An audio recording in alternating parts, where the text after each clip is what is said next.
നമസ്കാരം. Raf talk ഫുട്ബോളിലേക്ക് അവർക്കും സ്വാഗതം. പോർച്ചുഗലിന് ഇത്തവണത്തെ വേൾഡ് കപ്പ് ഫേവറിറ്റുകളായിട്ട് കാണുന്ന ഒരുപാട് പേരുണ്ട്.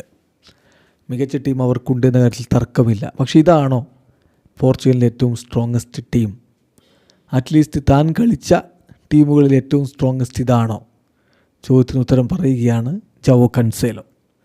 പോർച്ചുഗൽ ഇതാ 2026 വേൾഡ് കപ്പ് യോഗ്യതയുടെ തൊട്ടരികിലാണ്. അവർക്ക് വ്യാഴാഴ്ച മത്സരമുണ്ട് അയർലൻഡുമായിട്ട്. എന്ന് പറഞ്ഞാൽ നാളത്തെ കളി അവർ വിജയിച്ചാൽ, അവർക്ക് വിജയിക്കേണ്ട, സമനില പിടിച്ചാൽ പോലും ഒരു വേൾഡ് കപ്പിന് യോഗ്യത ഉറപ്പാക്കും. നാളെ എന്ന് പറയുമ്പോൾ നമുക്ക് സാങ്കേതികമായിട്ട് വെള്ളിയാഴ്ച പുലർച്ചെ 1:15 കളി നടക്കുന്നത്.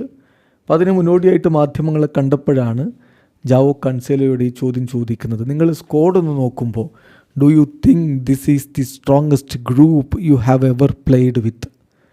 നിങ്ങളിതുവരെ കളിച്ചിട്ടുള്ളതിൽ ഏറ്റവും സ്ട്രോങ്ങസ്റ്റ് ഗ്രൂപ്പ്, സ്ട്രോങ്ങസ്റ്റ് ടീം ഇതാണ് എന്ന് നിങ്ങൾക്ക് തോന്നുന്നുണ്ടോ എന്ന് ചോദിക്കുമ്പോൾ അദ്ദേഹത്തിൻ്റെ മറുപടി ഐ തിങ്ക് സോ.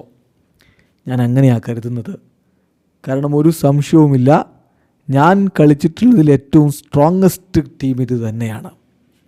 നമുക്ക് ഒരുപാട് പ്ലെയേഴ്സ് എല്ലാ പൊസിഷനിലും ഉണ്ട്. അതുപോലെ തന്നെ ഗ്രേറ്റ് പ്ലെയേഴ്സ് ഉണ്ട്. എല്ലാ പൊസിഷനിലും ഗ്രേറ്റ് പ്ലെയേഴ്സ് ഉണ്ട്. ഓരോ പൊസിഷന് വേണ്ടിയിട്ടും നല്ല കോമ്പറ്റീഷൻ സ്ക്വാഡിനകത്ത് നടക്കുന്നുമുണ്ട്. അത് വളരെ നല്ല കാര്യമാണ്. സ്ക്വാഡിലെ അറ്റ്മോസ്ഫിയർ വളരെ ഫാൻറ്റാസ്റ്റിക്കാണ്, എസ്പെഷ്യലി ഓഫ് ദി പിച്ചിൽ. അത് വളരെ എക്സലൻ്റ് ആണ്. സോ ഈ ടീം സ്ട്രോങ് ആണ് എന്നതാണ് റിസൾട്ട് കാണിക്കുന്നതും എന്നുകൂടി അദ്ദേഹം പറയുന്നുണ്ട്. ഏതായാലും പോർച്ചുഗൽ ഇത്തവണ മിന്നും ടീമും കൊണ്ട് തന്നെയാണ് വേൾഡ് കപ്പിന് എത്തുന്നത്. CR7 ഇന്നേ വരെ എത്തിപ്പിടിക്കാൻ പറ്റാത്ത ആ കനക കിരീടത്തിലേക്ക് പോകാൻ അദ്ദേഹത്തിന് കഴിയുമോ, അദ്ദേഹത്തിൻ്റെ ടീമിന് കഴിയുമോ, കാത്തിരുന്ന് കാണാം.